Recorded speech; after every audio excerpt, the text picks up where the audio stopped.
tulipoteza vijana 4 ambao wengine sio bodaboda walikuwa wanakaribia kufika hapa nyumbani wakapata ajali. Wakasema kwamba vijana walikuwa wamefanyaje? Wamelewa.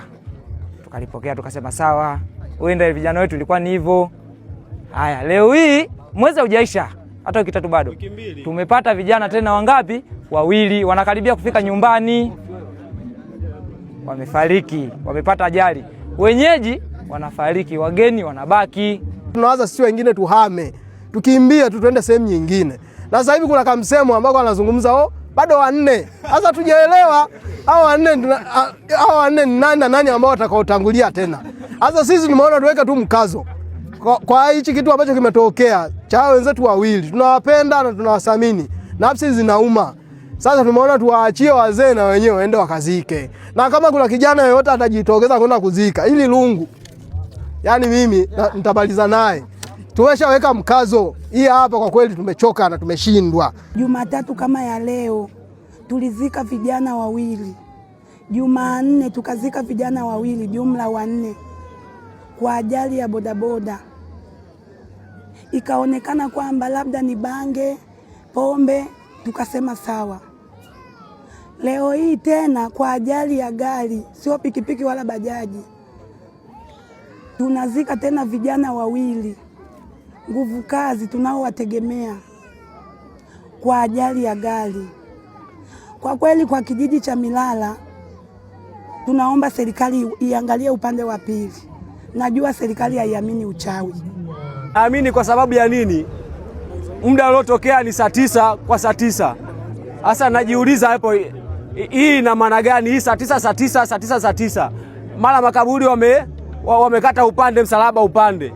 Wenda tuelewi, lakini kama tumekosea mizimu, wazee wetu waangalie hili swala. Kama tutambike, lakini kama tumemkosea Mungu, basi turudi magotini, tutubu, tumrudie Mungu. Serikali hatutambui hilo na hatuna imani hilo, lakini kuna kila sababu na tumeshajipanga serikali ya kijiji kwa ajili ya kukutana na ikiwezekana tuite wazee wote wa kijiji ili tuweze kuona mustakabali, kwa sababu tunapoteza nguvu kazi ya vijana.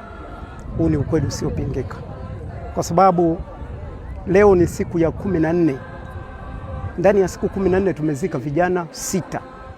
Na mbaya zaidi wanakufa muda ule saa 9 usiku. Kwamba hii ajali hata kama ni ulevi basi unalenga hiyo saa 9. Kwa kuna kila sababu turudi kwenye utaratibu wa mila, desturi na tuweze kuzungumza na wazee tuweze kuweka kijiji vyema. Mwenyekiti wa eneo, nitaendelea kufanya mikutano ikiwezekana kila kitongoji ili kukutana na lika lolote, vijana, wazee, hata wanywaji. Basi kama ni burudani tunywe kwa masaa yale yaliyopangwa na serikali. Kwani kama ni Jumapili tunaambiwa walau saa 5 mwisho baa zote ziwe zimefungwa na kila mtu awe nyumbani. Iwapo ukipatikana muda tofauti na huo, ina maana wewe ni mzurulaji. Na pia tutajipanga katika kamati ya ulinzi na usalama, ulinzi shirikishi. Ina maana watu wakikutwa masaa hayo ambayo sisi hatuyahitaji, basi wachukuliwe sheria za kijiji.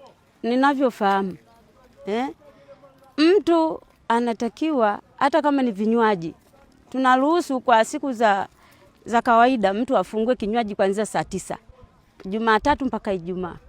Jumamosi ina maana kufunga afunge saa 4. Ndio sheria. Ina maana mtu anapoonekana anatembea kuanzia saa 5:30 usiku mpaka saa 6, yule ni mzurulaji, kwa sababu hakuna matembezi ya kuanzia saa 5 usiku au saa 6 kamili. Sasa nashindwa kuelewa kwamba hao wanaokutwa na hayo matatizo, kwa sababu mimi kama mwenyekiti na mimi pia naenda kulala. Uwezi ukajua hata kama una mtoto wako ndani kwamba ametoka.